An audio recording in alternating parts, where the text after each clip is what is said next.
बिस्मिल्लाहिर्रहमानिर्रहीम। अस्सलाम वालेकुम प्यारे बहनों और भाइयों, आप देख रहे हैं मेरे यूट्यूब चैनल कुन कुकिंग वन। और आज आपके साथ जो रेसिपी शेयर करने वाले हैं वो जापानी फल के हवाले से है। जापानी फल की एक ऐसी रेसिपी आपके साथ शेयर करने जा रहे हैं कि इसको एक दफ़ा आपने ज़िंदगी में बना लिया तो आप इसको बार बार बनाएंगे। ये सीजनल चीज़ है, इसलिए इसको जो ही आप देखें फ़ौरन से ख़रीद लें।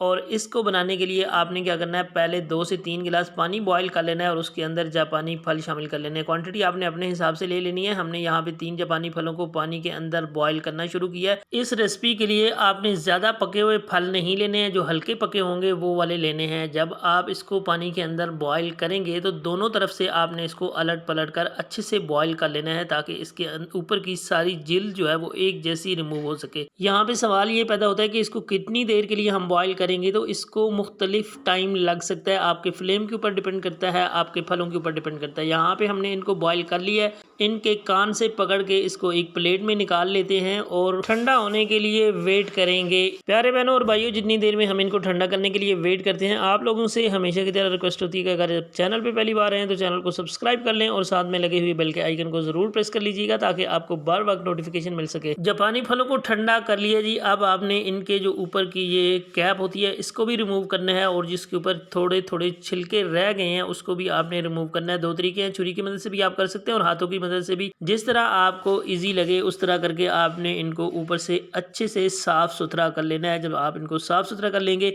तो उसके बाद आपने क्या करना है जी, इनको एक मैशर की मदद से मैश करेंगे। यहाँ पे हमने इनको बहुत अच्छे से साफ कर लिया है और हल्का हल्का छुरी की मदद से हमने इनको छोटा भी कर दिया है। आप चाहें तो इसको डायरेक्ट मैशर की मदद से मैश कर सकते हैं। यहाँ पे मैश करने में ज़्यादा देर नहीं लगेगी, फ़ौरन से ये मैश हो जाते हैं। आप देखें यहाँ पे इनको मैश कर लिया, ये इस फॉर्म में आ जाएगा। जब उसके बाद इसके अंदर कुछ सब्जियां शामिल करेंगे हम। एक दरमियाने साइज का प्याज हमने इसको बारीक कट करके शामिल कर दिया है जी। टमाटर एक अदद दरमियाने साइज का, ये भी इसके अंदर जाएगा। अब एक बहुत ही स्पेशल चीज़ पुदीना, यहाँ पे हमने तकरीबन 1.5 टेबल स्पून के बराबर इसके अंदर शामिल कर दिया। ये आपने स्किप नहीं करना, लाजमी शामिल कीजिएगा। सब्ज़ धनिया हमने यहाँ पे आधी कटोरी तकरीबन 3 टेबल स्पून के बराबर इसके ऊपर शामिल किया। ये भी आपने स्किप नहीं करना, लाजमी शामिल कीजिएगा। इन चीज़ों की वजह से इसके टेस्ट में बहुत ज़्यादा इजाफा होता है। हरी मिर्च 5 अदद हरी मिर्ची थी, ये ज़्यादा तीखी वाली नहीं है। अगर तीखी हैं तो आप इसको 3 भी कर सकते हैं। इन सारी सब्जियों को शामिल करने के बाद आपने एक दफ़ा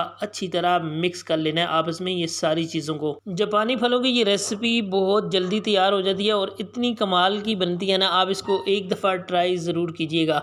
यहाँ पे हमने इसको अच्छी तरह मिक्स कर लेना है जी। आप देख सकते हैं इस तरह करके इसको जब आप मिक्स करेंगे ना तो ये वाली फॉर्म इसकी आ जाएगी। अब आगे इसके 2 तरीके हैं, या तो आप इसको पैन में शामिल कीजिए और ऊपर से ऑयल शामिल करके थोड़ी देर के लिए पका लीजिए, और दूसरा तरीका है इसके तड़का लगाइए।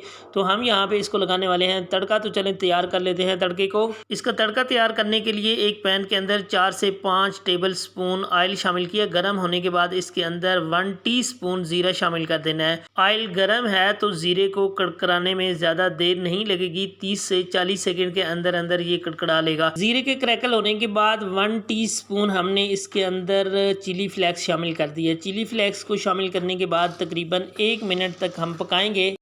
हाफ टी स्पून नमक शामिल करेंगे। नमक आप चाहें तो जो पहले आपने मसाला तैयार करके रखा है जापानी फल वाला उसमें भी शामिल कर सकते हैं, लेकिन बेहतर है कि कच्चा नमक इस्तेमाल ना करें। यहाँ पे इसको आधे मिनट के लिए मज़ीद पकाएंगे और उसके बाद उसके ऊपर शामिल कर देंगे। तड़का हमारा रेडी हो चुका है जी। अब वक्त हुआ जाता है इसको शामिल करने का। तो यहाँ पे इसके ऊपर आपने शामिल करना है और इसको अच्छी तरह चम्मच की मदद से मिक्स कर देना है। अब यकीन करें कि ये रेसिपी एक दफ़ा आपने बना ली तो सालन की छुट्टी हो जाएगी। आप इसको सालन के तौर पे भी इस्तेमाल कर सकते हैं, आप इसको पराठे के साथ भी खा सकते हैं, चपाती के साथ भी खा सकते हैं, चावल के साथ भी आप इसको इस्तेमाल कर सकते हैं, और साइड डिश के तौर पर भी आप इसको खा सकते हैं। जैसे चाहें बनाएं, इंजॉय करें। मुझे दुआओं में याद रखें। अल्लाह निगहबान।